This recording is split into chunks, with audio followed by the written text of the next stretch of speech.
Run the track! Run the track!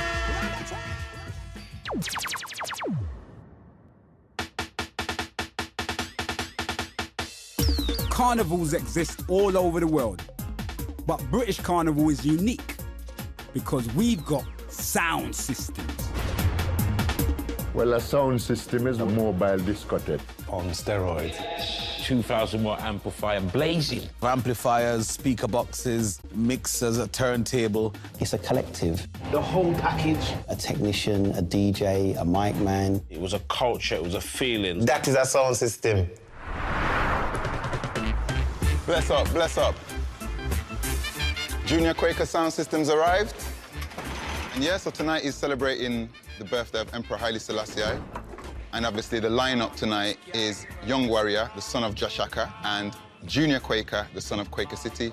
And this has never happened before, with the sons now taking on the legacy with their own sound systems, with their own music. It's a hard job to be the sons of these legends because they have done so much great things all over the UK and the world and internationally. So the load on our shoulders is very, very, very heavy. Brother, I want you to give me a 5. Sound systems arrived in Britain from Jamaica in the mid-1950s. Where I was living in Jamaica, there was a dance hall a couple miles away. So whenever they have dance over there, I could stay in my yard and hear the music from the sound system. Sound system initially started from the old days, like having a jukebox outside your rum shop or whatever store you had. With the influx of Caribbean culture into the UK, they brought that culture with them. But once here, sound systems provided a crucial link to home in the West Indies. Sound system culture was very important because that was the only way we got to hear music from the Caribbean. Because that was how our music was exposed, because we didn't have much in terms of radio for our music. In those days, it was very important. It brought the community together. The sound systems was our Radio 1. Because we are always playing new music that they never hear before. So if you wanted to hear music that you associated with, you had to go and listen to sound systems. There's no other way, really. It was a very important part of the whole black experience here in the UK. Full of culture, y'all. Sound systems also formed the basis for social life in Black Britain. Early 60s, there wasn't much recreation. They would then congregate at whoever's house to have a party. They borrowed a word from Ireland. It was a word called the shebeen, a private party in the basement somewhere, and that was a blues dance. You know, Britain was so divided and ridden by class and race. And there was a lot of victimization. We would play at certain dances where the police would come and just close us down. For me, the general concept of the sound system really was about self-empowerment. So we were playing under a lot of pressure to try and entertain our people. Music was their vehicle to let loose at the weekend, to really throw their hair down. It was like a little window of lightness. A lot of the best parties weren't in clubs, they were just in spaces or warehouses or people's houses, and there'd always be a sound system brought to the event. You know, derelict houses and 4 floors of different sound systems, or even one sound, a man's wiring speaker up the staircase.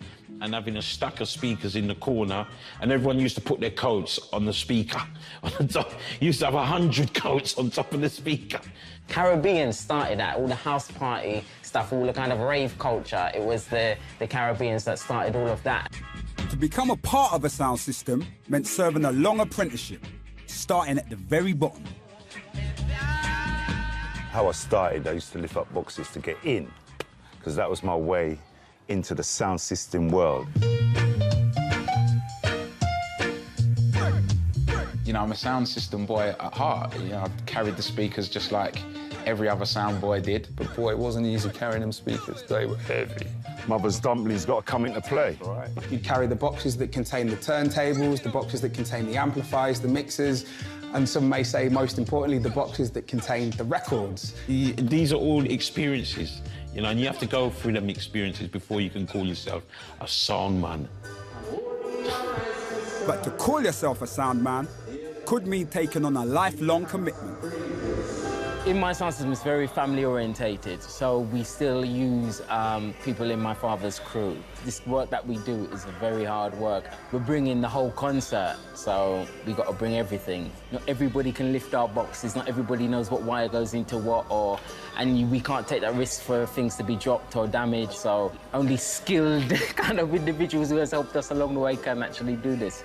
So our collective of helpers is quite small.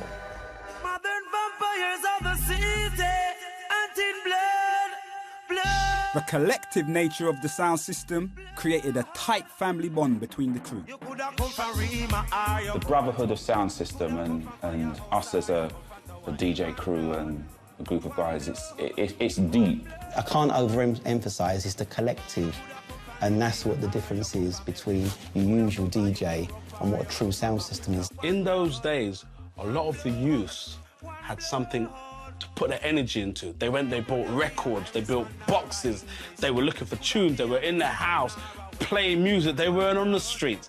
Kept a lot of people out of trouble as well. Yeah, me too. Yes, sounds, and you had an identity. So the excitement was going to the events with the crew. You're a ghetto celebrity. You'd walk down Oxford Street and people want to take it, people want your autograph. And then getting on to the next stage of being part of the DJ fraternity, learning to play music, learning to mix, and then get behind the decks and then start to entertain. I love sound system business. I love all the other sound men because we need each other. Nice times, nice times. Once admitted into the Brotherhood of Sound, roles were distinct and highly specialised.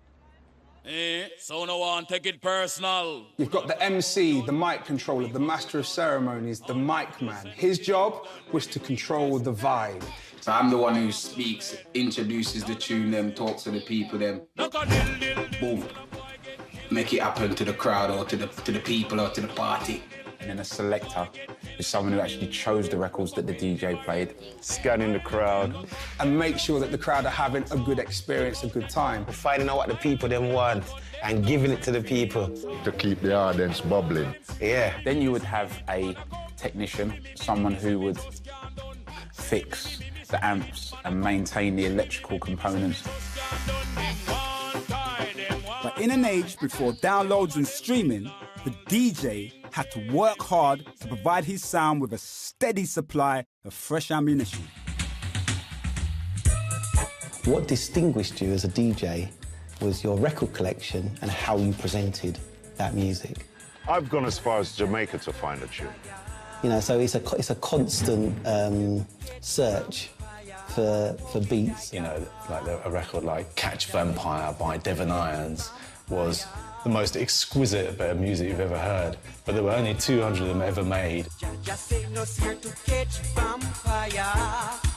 And so if you found a copy of that, you know, there'd be people willing to do practically anything to get it off you. You had to be quick to get whoever came first, you know, and it was just exchanging. You got that, I got that. A man would all give his watch if he didn't have money.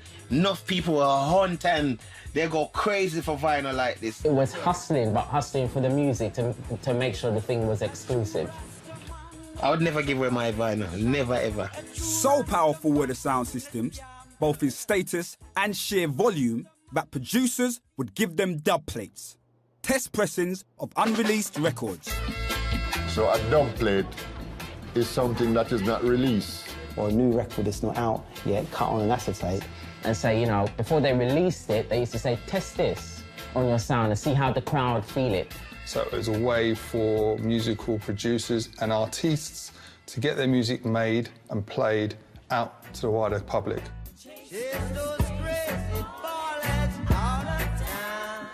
Bob Marley was a good friend of mine, you know. We played them first and come to the dance, so you hear it coming through the big speaker. And he would say, boy, that's so wicked, you know what I mean? And, you know, yeah. But the ultimate status symbol was the special, a one-off exclusive recorded specifically to big up a particular sound system. We'd approach an artist and ask him to sing about our sound system. A one-away special no one else can have.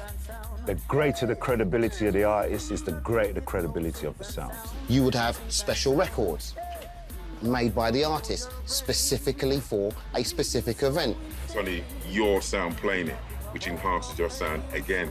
But then it goes deeper than that. You kind of get things called in the chorus. Janet is a singer. She would do a song specifically for that sound, where she would be extolling the virtues of that sound. Coming from Jamaica, the original sound systems played one style only. The sound system fraternity at that time was all generally around reggae. We were listening to Coxsone at the age of 14, 15, and we thought it was great. One of the foundation sound system pioneers. The sound system culture, as I'm talking about equipments and putting the sound together and going to Jamaica and getting music, he was one of the forefathers of this. Because he had a slogan to say, we don't play English music. We only play strictly Jamaican, strictly pre-release, strictly dub-wise. So we are only doing what we learned from Jamaica. But second and third generation West Indians started using what they'd learned from their fathers and their uncles to build their own sound systems and to play new styles. Well, if you don't play dub and if you don't play reggae, you can still be a sound system. A sound system is the system, which means the boxes, that is the equipment. We're not all Jamaicans, we're not all from one island. We're a big conglomerate of the whole Afro-Caribbean, Africa, all over the place. The sound system started in Jamaica, but it was always going to get a little UK interpretation. We wanted to bring something different to the party and became one of the first sound systems to be strictly R&B, soul, then evolved into hip-hop. We brought the hip-hop thing to the two turntables and a mixer and DJs who had skills to the sound system thing. It wasn't just about putting a record on and slamming it into the next one. No, it was thought about, structure. Now, reggae sounds used to respect us. I'll say that, respect, without the T. Respect us because of the quality of sound that we had. People were receptive to it, so it made us realise that, do you know what? The sound system thing doesn't just have to be about reggae music. Okay, now, this is how it works. With so many sounds vying for preeminence, competition between the systems has always been celebrated in the ritual of the sound clash. The whole kind of sound system culture is quite competitive. Yeah, we have respect for each other, but when we string up, that respect gone aside because everyone wants to come out the best. You know, maybe 2, maybe 3, maybe 4 sound systems all string up in one hall. Who gets the most crowd applause? Who gets the most crowd? Who appeals to the crowd more? You know, who plays the biggest songs on the night? You've got to move the crowd, because if you don't have the crowd on your side, you're going to be shown up by the other guy. You know, you're going to prove who is the best sound in the country. How many speaker boxes I had, how many 18 inches, what my wattage was, how loud I was. Some of these sound systems would make your gut shake. There was rivalry, friendly rivalry, not in a disrespectful way. We clashed with Shaka, we clashed with Fat Man, Coxsone. We modelled off Coxsone. There was a lot of great sound in London. Abashanti, Jatubbies, a sound called Jar Warrior. They were only great in London. We was like one of the Midland sounds that would be holding up the Midlands against the force of London. I mash it and come back to London and stand up as #1 sound. Amazing grace, I fly too fast, the sound When we're preparing for a clash, I can tell you this, I get nervous. It comes in like a football match. You play soccer the whole year and then you reach Wembley for that final. What I say, you see every sound you can think of, we've killed them. If I feel nervous, right, when I get hold of you in the dance, I'm going to kill you. If we ain't killed them, we're coming for you. You've got to have a little controversy. There's got to be controversy, or else life's not good. So we've got our sound system, we've got our dub plates, we've got our team. We either have to build some piece of new amplifier or build some new speakers, fly out to Jamaica to cut the latest tune. So therefore, I'm going to kill you with this dub plate. That's our weapon, is the music. And then the tune starts, and then they may change the lyrics of a tune, and then it just mentions Boogie Bunch, and that's it. It's just chaos. One-off records. When you have a sound clash and you pull out a special, the crowd goes wild. And it's almost like the whole place elevates. You know, you're literally like you've lifted off the ground. You know, our biggest rivals of the day were the Rampage. It's ridiculously powerful to hear the artist say that sound is rubbish in colourful language. It's ridiculously powerful, and that people in the dance will go mad because it's made for them. It's a one-off event. It's historic. You go for it using the music to the best of your ability, and at the end you're supposed to shake and hug and, yeah man, big up and one love, and you know what, we're going to catch you next time, and next time we're going to fix you up. That's what clashing's really supposed to be about. That's the essence. History, culture, brotherhood, community. Sound systems have got the lot. And for 2 days, at the end of every summer, the streets of West London jump to their bass lines.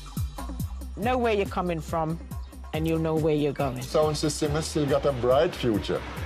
With the legacy, we can't let it die, we can't let it fail. We just have to do our best and represent the legacy properly.